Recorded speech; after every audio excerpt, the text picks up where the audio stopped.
If Teresa's daughter is my daughter's mother, who am I to Teresa? A relative? Hey everyone, today I'd like to talk about puzzles. You might be wondering why. Well, it's really just because I like puzzles. And I've been doing a lot of them lately. I like jigsaw puzzles, riddles, and other things that would fall into the category. It's always been a hobby of mine since I was younger, and I've always loved doing them. So, here's the thing about puzzles. Here's a little fun history fact for you. Puzzles have been around for a long time in the forms of riddles and jigsaw puzzles. I was curious and looked it up. The first puzzle created was a split-up engraved map that cartographer John Spilsbury made in 1762 to give to schools to help with geography. I think that's pretty cool that it was used for educational purposes and is still used for education to this day. I also looked up the first riddle, but it's a mix of different answers. For instance, the first one could be the riddle of the Sphinx, and the other answer could be the Book of Judges riddle. And then there was also the riddle from about 1650 BC about 7 houses. This riddle relies a lot on math, and let me just use this as a segue into this really sad moment in my life.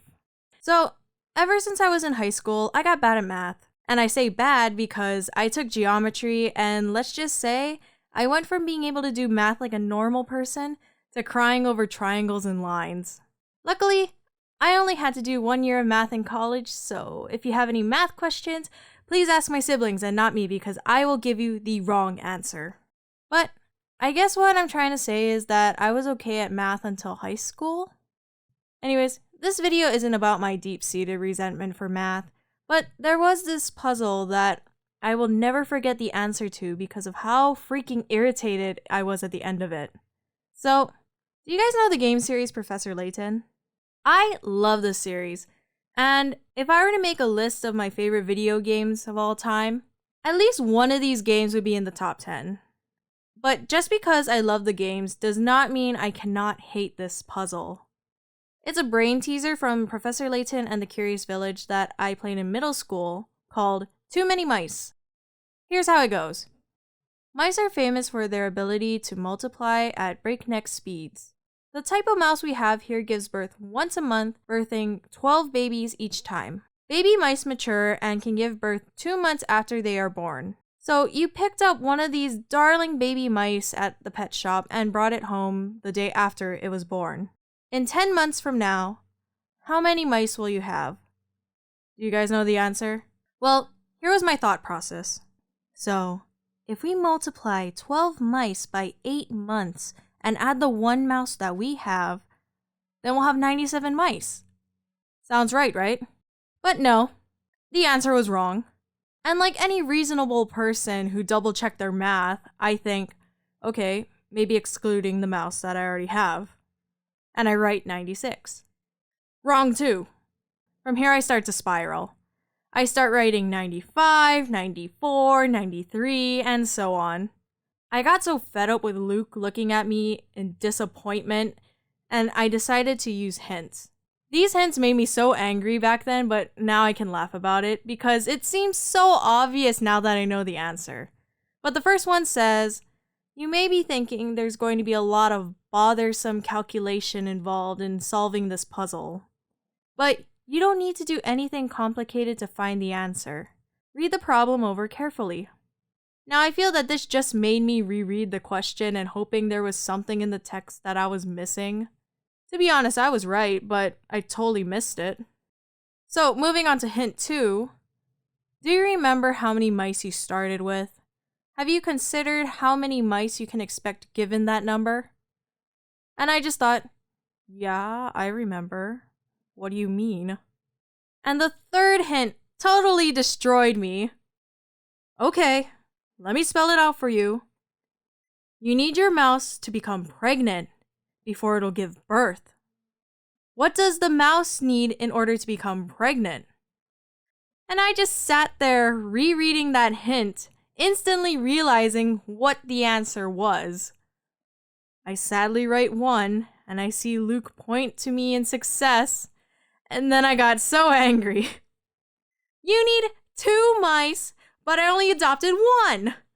It never occurred to me that I needed 2 mice to start with because I just assumed for some reason that the mouse would get pregnant. So I sat there probably for an hour or so just writing on paper, trying to map out or something any way I could solve this puzzle. And I will forever remember the answer to that question. So let me say that despite that puzzle, I absolutely adore this series and I've played all the games and I wish there was more coming out. I also love brain teasers. I just suck at math. Anyways, I also like jigsaw puzzles. I like seeing how fast I can put them together, so I'll time myself and see how long it'll take.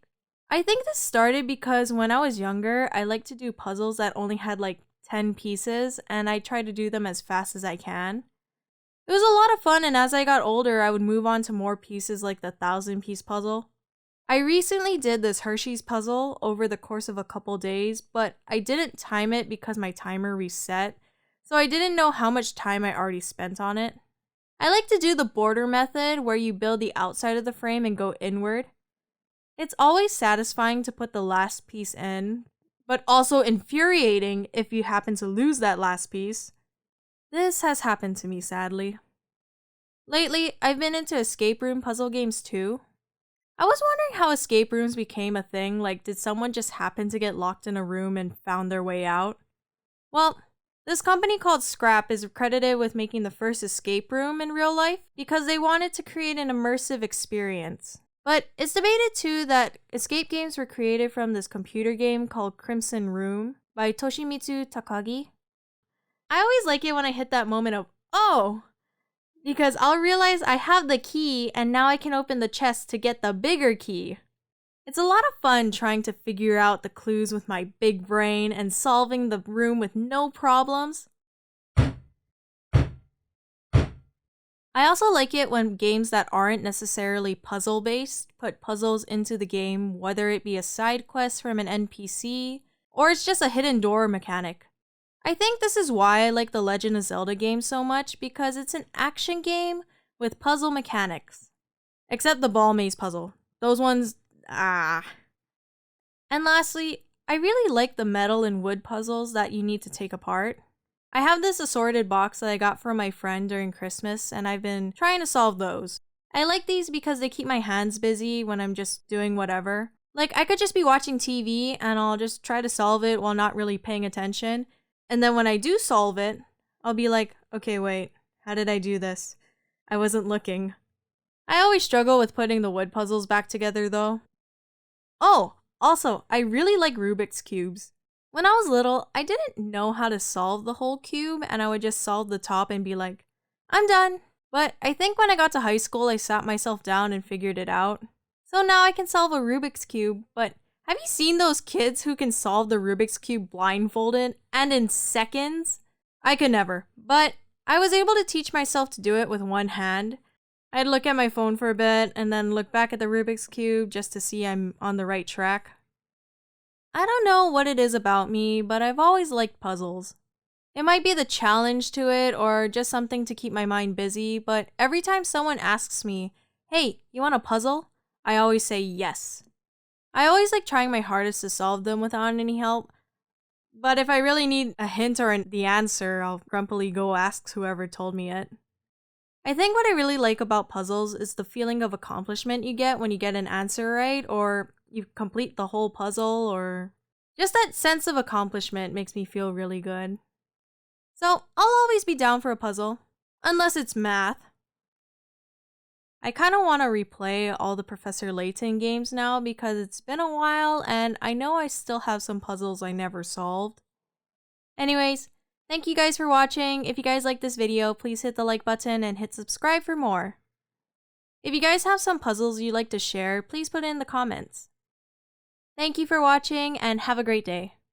Bye!